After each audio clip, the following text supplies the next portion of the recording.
So it's my pleasure to introduce this afternoon session. I think this is something that's all very dear to our hearts. Here, we're joined here with Jean McCauley, her daughter Julie, and the Anderson family. Jean McCauley is actually the founder of the Stevens-Johnson Syndrome Foundation, and she started this almost 21 years ago after her daughter Julie had Stevens-Johnson syndrome. And her daughter Julie has had Stevens-Johnson syndrome not only once, but twice, several years apart, and is left with severe sight disturbance. Jean has really been a maverick in the foundation, having started a registry to identify medications at higher risk and track ethnic and gender trends as well. And she's going to speak to us today about her experience. And then this will be followed by the Anderson family, and I believe, Paul, you'll speak on behalf of the family. The Anderson family has shown tireless energy. They lost their daughter, Angela, around the Christmas holidays, 2015, December 28th, 2015.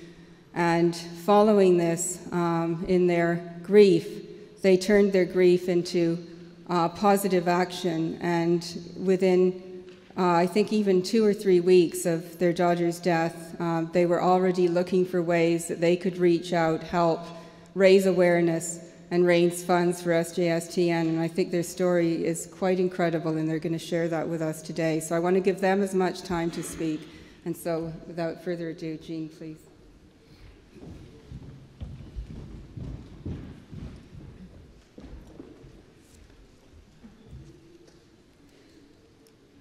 Thank you. I'm so honored to be here today on behalf of the Stevens-Johnson Syndrome Foundation. In August of 1994, my 11-month-old daughter Julie was diagnosed with pediatric epilepsy and prescribed phenobarbital. 2 weeks later, Julie's right eye swelled shut, and before the day was over, her left eye was swollen as well. I took her to her pediatrician the next morning, where she was diagnosed with a viral exanthem, conjunctivitis both eyes, double ear infections, and strep throat without a throat culture. She was sent home on Tylenol and children's Motrin to bring her 104 temperature down, as well as an antibiotic. Later that night, doctors called me to see how she was, and I explained that she now was covered with blisters across her face and on her lips and her body, and unable to take a bottle. And I was told she had the chicken pox and she would be fine. Julie continued to worsen during the night, and by 6 a.m. I was frantic. I called the pediatrician's office several times and finally decided to take her to the hospital. After 10 hours in the Denver Children's Hospital emergency room, she was admitted and started on IV fluids, acyclovir and phenobarbital. 7 residents and her pediatrician confirmed the diagnosis of chickenpox. 4 days later, Julie's nurse spoke up and asked if the doctor could look at her and see if she had Stevens-Johnson syndrome. Not only did she have SJS, but she had now developed TEN. I was relieved, thinking, now we know what's wrong. She's going to get better. Little did I know this was just the beginning of a lifelong of doctor's appointments and a fight to save her vision. I was told that SJS was so rare that we would probably never meet another person with it. I would not wish SJS on anyone, but at the same time, I had to find someone else going through the same thing. My daughter Julie could not have been chosen for this horrifying reaction. I had heard that her new pediatrician had another patient, a 6-year-old with Stevens-Johnson syndrome the year before. I begged him to give my information to her family. In March of 1995, I decided to start a nonprofit organization to help other families and spread SJS awareness. No one should have to go through this alone. I contacted the IRS and my Secretary of State's office and began the process. A few months later, I received a call from a lady named Janet. She said that she had the same pediatrician as us, and her daughter Danica, who was now 7, also had SJS. We arranged to meet later that night. I was shocked to hear that she only lived 5 miles north of me. How could that be? I was told SJS was 1 in a million, and I was sure that there were not a million people in that 5-mile radius. Danica had SJS from amoxicillin and had been in the same hospital the year that before Julie had. Then we found another child, Molly. She was 12. She also had SJS the same year as Danica and was in Denver Children's. She lived in Arvada, Colorado, less than 5 miles west of us. Molly developed toxic epidermal necrolysis from Children's Advil. She was completely blind, suffering from esophageal strictures, leaving her to live on a feeding tube. She was paralyzed on one side from suffering a stroke. She developed sepsis and a cardiac arrest. Molly was hospitalized for 4 months. I brought Julie to her house, and I cried as I looked at the tap dancing award she had received before her illness. Her mother and Janet and I were now a support group. In 1997, with the help of my sisters, we launched our first website. It was an AOL homepage. We added links to SJS articles and started an online chat room. Like a line from the movie Field of Dreams, if you build it, they will come, and they did. Within 1 day of going live, we had an email from a gentleman in Ontario, Canada, who had TEN from Bactrim, and a woman in Philadelphia whose 4-year-old son had SJS from amoxicillin, and they came from around the world. Anne in Belgium and Maria Teresa in Playa del Carmen. We would get calls at 3 a.m. from Australia and India, England, Africa, Spain, Italy, from coast to coast in the United States. SJS does not discriminate. It's an equal opportunity reaction that strikes people of all races and genders. The primary function of the foundation is to bring public awareness to this devastating and life-threatening illness. In 1999, we created our SJS fact sheet with the approval of our medical advisor, Dr. Bernard Cohen, pediatric dermatologist at Johns Hopkins. The SJS Foundation has distributed over 100,000 fact sheets to hospitals and pharmacies and to the general public through SJS awareness events. In 2003, we developed our SJS TEN voluntary registry. Our registry has been completed by SJS patients worldwide. It includes information regarding causation, treatment, side effects, ethnicity, gender, and geographical location. We have our SJS ribbon, and August is Stevens-Johnson Syndrome Awareness Month. We now have volunteers that serve as support group facilitators across the US as well as numerous countries. The Stevens-Johnson Syndrome Foundation Facebook page has over 5,000 followers. We have assisted researchers in finding volunteers to participate in studies. Each year we write to governors across the United States requesting proclamations naming August SJS Awareness Month. We have had over 22 states participate. We hold awareness events such as 5K walks, concerts, and car shows. In 2008, Julie asked me if we could start a site explaining Stevens-Johnson syndrome to children in a format that they would understand. So many of SJ's victims are children with siblings that are struggling to understand what has happened. She used cartoon characters, a knight in shining armor, standing guard as the immune system, and a fire-breathing dragon to represent SJS attacking the immune system. SJS Kids Support has been accessed by many parents as well as teachers. Julie also has a calendar of events for August where she puts together social media events. August 18th is World Stevens-Johnson Syndrome Awareness Day. This is a time to shine a light on SJS as a growing health concern. To commemorate this, the SJS Kids Support started Let It Glow Blue for SJS awareness. SJS support members are encouraged to change their outside porch light to a blue bulb, change their Facebook profile picture to a blue background, or wear the color blue. It is our hope that one day there will be a standard of care across the board for SJS patients and that doctors will recognize it earlier. The average patient is misdiagnosed with chickenpox, measles, or shingles and turned away from the ER several times, delaying treatment and removal of the offending drug. Quite often these delays lead to death. We have written to the FDA numerous times asking for a mandatory reporting system by physicians to report all cases of SJS and TEN to track post-marketing events. This system would enable FDA to know the real numbers of SJS patients and identify drugs at a greater risk. The foundation receives very little funding, and as a result of our petition for mandatory reporting system, with almost 5,000 signatures, was not even opened by FDA, as we were unable to enlist the help of an attorney to present it in a legal format FDA required. The Stevens-Johnson Syndrome Foundation receives phone calls and emails on a daily basis from SJS patients and their families. We are excited to assist researchers in any way we can. Thank you for this opportunity to present the foundation to you.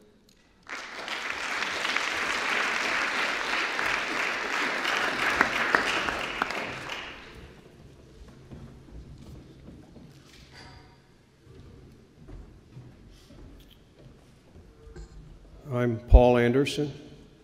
It's my wife, Wanpin, my son, Tim, and his girlfriend, Jojo. I would like to thank Dr. Manolio and Dr. Phillips for giving me the privilege to speak to you and for inviting our family to this conference. I am humbled to be in the same company with some of the greatest minds in the world regarding SJS. If someone would have asked me 14 months ago to get up and speak in front of a bunch of doctors, PhDs, and scientists, I would have said, no way. I would have been too intimidated. But that was before toxic epidermal necrolysis took the life of my daughter. Oh, there she is.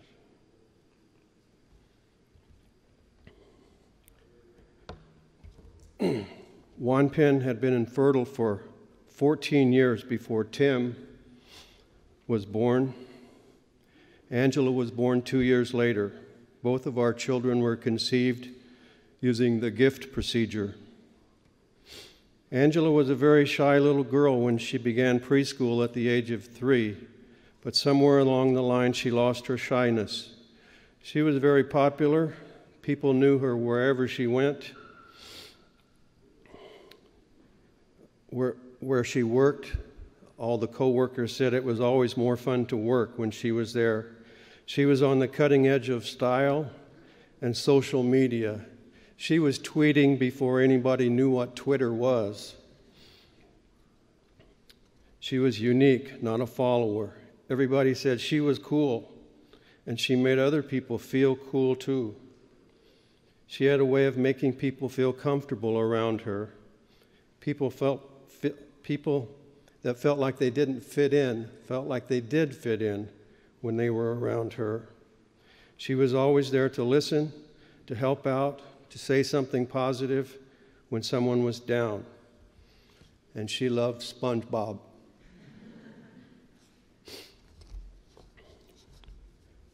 December 24th, 2015, Christmas Eve, Angela texted her mother showing a picture of her eye infection.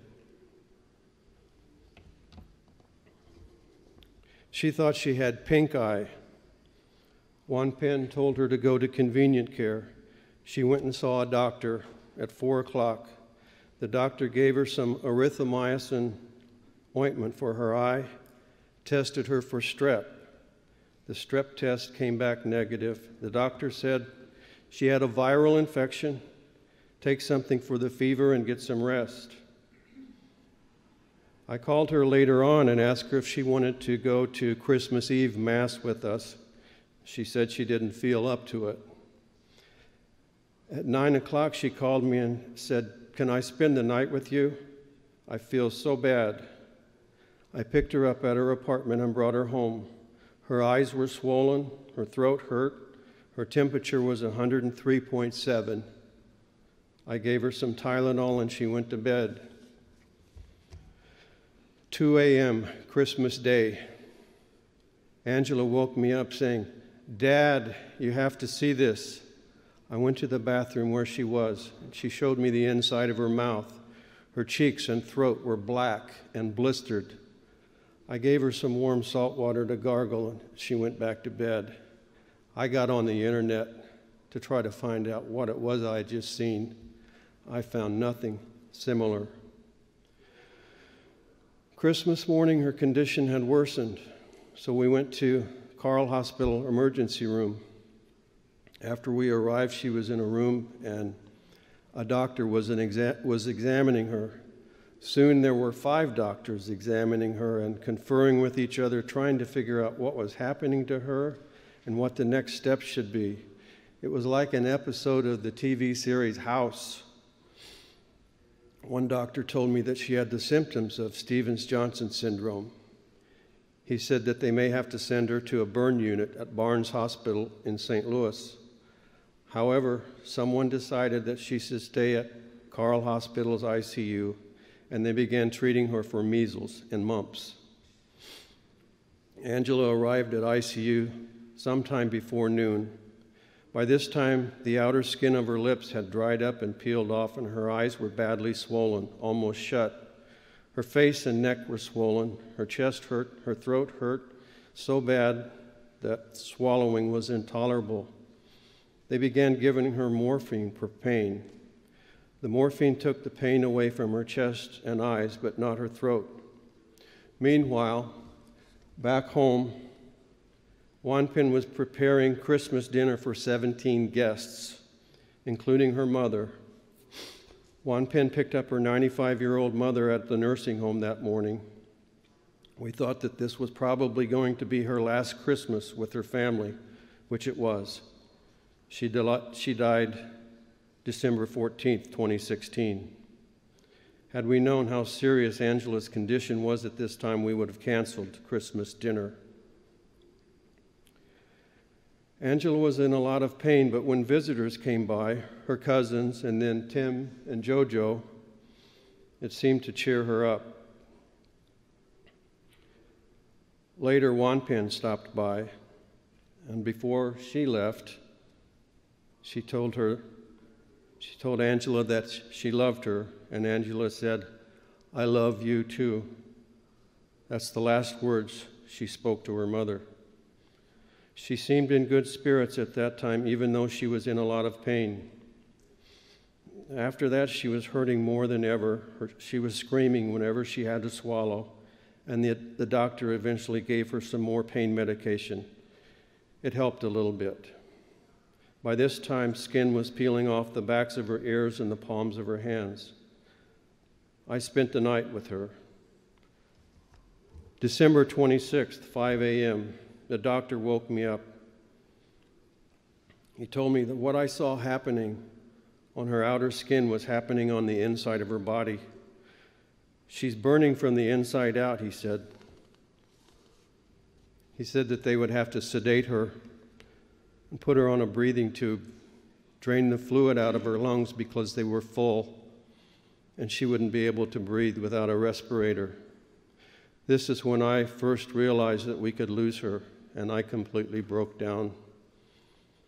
When I got my composure, I went to see her before they sedated her. Skin was peeling off of her face now. I told her I loved her, and she said, "I know. I love you too." That's the last word she ever spoke. Right up to this time, she was texting her friends, posting status updates on Facebook, tweeting her friends on Twitter, and sending selfie pics, trying to get her friends to come and visit her. Her condition seemed to level off a little bit after that, but they still didn't know what was causing this. They weren't sure if it was viral or bacterial. They still thought it might be mumps or measles, so they put her in an airborne isolation room. They gave her some different antibiotics and some steroids. That evening, the doctor told us that the kidneys were failing, that she would have to be put on continuous dialysis machine to filter the blood for her kidneys. Her organs were weakening also, but her heart was still strong. Now, they said they thought it would be a good idea to send her to Barnes Hospital in St. Louis, but there was a problem. There were severe thunderstorms and tornado warnings. Helicopters wouldn't fly. Also, they thought a 3-hour ambulance trip was too long and too risky, that she might not survive the trip. Sunday, December 27th. They had ruled out that it was an airborne disease and took her out of isolation. They narrowed down the antibiotics to treat it as a bacterial infection and gave her IVIG to try to help her own immune system fight it. Sometime that day, her kidneys failed, and she was getting more and more fragile. In the late afternoon, 2 doctors came to us suggesting that we put her on an ECMO machine. They had tried to drain her lungs again, but the fluid had gravitated so far down into her lungs that it was impossible to drain enough fluid to help. They said that her blood was not getting enough oxygen to sustain her organs, and that the ECMO machine would give her 100% oxygenized blood. They told us that the surgery for the ECMO was extremely risky. and that in her fragile state, she may not survive the trip to and from the operating room. Our choice was to do nothing with little chance of survival or attempt this risky surgery to give her and the doctors more time to fight this infection. The surgery was a success. We were encouraged by this, thinking that if she could survive this, she could survive anything. However, the next day, December 28th, things got worse. The doctors were more or less back to square one in fighting this mysterious disease. Now they weren't sure again if it was bacterial or viral. Part of their daily procedure was to check her eyes every 4 hours to see if they responded to light. At 4 a.m. they did. At 8 a.m. they did not. They contacted Barnes Hospital again. The doctors at Barnes said that they had a bed for her. The weather was still not good, but they would send one of their own fixed-wing aircraft to pick her up. It was extremely risky to transport her, but by this time it was the last option. But first they wanted the doctors to do a CT scan on her brain. They said if blood was in her brain, there was no hope. If there was not blood in her brain, they would fly her to St. Louis. The CAT scan picture showed that she had multiple pockets of blood throughout her brain, and she was brain dead. We were left with the decision of leaving her on life support or turning it off. Juan Penn and I and our friends went in, held her hand, hugged her, and said our goodbyes. The doctors turned off the life support, and we waited until her heart stopped at 6:01 p.m. on December 28th.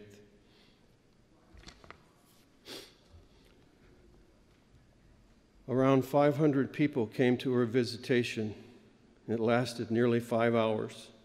At her visitation and funeral, we requested for donations for research instead of flowers. We received nearly $10,000 at that time. 2 months later, Tim and JoJo organized a benefit concert, and we received another $5,000. I began searching for a place to send the money. I called Jean at the SJS Foundation, and she said, "No one's doing any research in the United States." I was really disheartened that no research was being done. She suggested that we send our money to the Shriners Hospital or another burn center in the United States where they treated SJS patients. I went back online and I found out about this same meeting that you had 2 years ago in March of 2015 in Bethesda, Maryland. At the website telling of this event, there was a list of the 68 participants that were there. I know that many of you here today were here at that meeting 2 years ago. I copied the names of the 68 participants, Googled their names for email addresses and phone numbers, and began contacting as many of them as possible. I first heard from Dr. Terry Manolio. She told me that she did not know of anyone doing research in the United States. She suggested that I contact doctors in Southeast Asia where some research was being done. We considered sending our donations overseas, but decided to continue searching for a research team in the United States. My first hint of research was in an email from Dr. Phillips at Vanderbilt University Medical Center. The email said, "We are actively gathering researchers within the United States and internationally to develop a research network. This is happening currently as we have been surveying across the United States to get a coordinated effort over the last 2 weeks. There are potentially new drugs of interest that can be trialed in the treatment of SJS-TEN, and this type of infrastructure will be absolutely necessary to study the effect and change in a disease as devastating as SJS-TEN." In subsequent emails from Dr. Phillips, I received a preliminary proposal for her intentions for SJS research. She invited us to visit her at VUMC. Last May, we went to Nashville met her and a team of doctors. By this time, we had accumulated $16,000 in donations. It was an amount that we thought insignificant in the world of research where millions of dollars are spent. But they were inspired and impressed and encouraged by our endeavors and said, it's a start. After that, Tim opened up a GoFundMe account on Facebook, and so did I. Last December, nearly 1 year after Angela's tragic death, we met with Dr. Phillips again and presented her with a check for $22,000. This is an accumulation of all the donations we have received from family, friends, and concerned strangers. $22,000 is also a significant number because it represents $1,000 for each year of Angela's shortened life. As of today, the Angela Anderson Memorial SJS 10 Research Fund at Vanderbilt has reached over $27,000 in donations. And one more thing, this is encouraging to everyone. There's been a lot of publicity in our local media in Champaign, Illinois. Tim was interviewed on television once, and I was interviewed twice. And there was an article in the local paper about Angela's life and death and our quest for research. The newspaper article came out December 25th, and the author of that article received an email from a young lady. And this is the email. Dear Tom, my name is Carrie Victor. On December 20th, 2016, I was diagnosed with toxic epidermal necrolysis. Fortunately, I lived to tell. Through this experience, I became aware of the tragic story of Angela Anderson. A Google search led me to your article, and as I read the story with a heavy heart, it was all too familiar. I suspect that Angela's case raised the awareness necessary among the local medical community for me to get a quick and accurate diagnosis. I was immediately transferred to Springfield Memorial for 10 days of treatment in their ICU burn unit. I believe that it is because of Angela that I am alive today. It is important to me that the Anderson family know that I think their daughter may have saved my life. I want them to know that I joined them in their fight to raise awareness, and I hope through our efforts, research will come about. I'm working hard to raise awareness amongst the medical community as well. Why do so few know what this condition is? Why is it so commonly misdiagnosed? These are questions that need to be answered. Why is it not required by physicians to report SJS-TEN to the FDA? I want the Andersons to know that I too ask these questions and I continue to recover. I'm doing my best to spread the word in hopes that no one else shares in our experience. Thank you.